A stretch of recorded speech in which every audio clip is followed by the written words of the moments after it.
Hey guys, today I'm going to tell you how to change system language in Samsung A36 or the A56. If you are using a 36 or a 56 and now you want to change your system language, so let's see how can you do this. You just have to open your phone settings. In settings, just scroll down and look for general management. Tap on it and here just select language. From here you just have to tap on add language.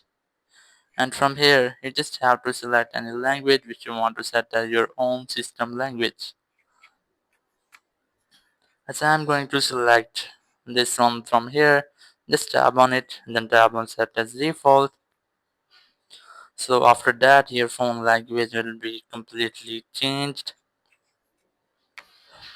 So now if you want to reset that or change your phone language again, you just have to open your settings. From setting, just look for general management here.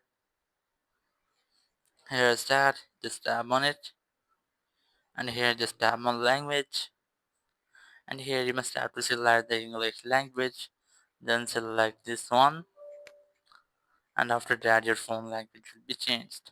So in this way you can easily change your system language in Samsung 36 or the 56.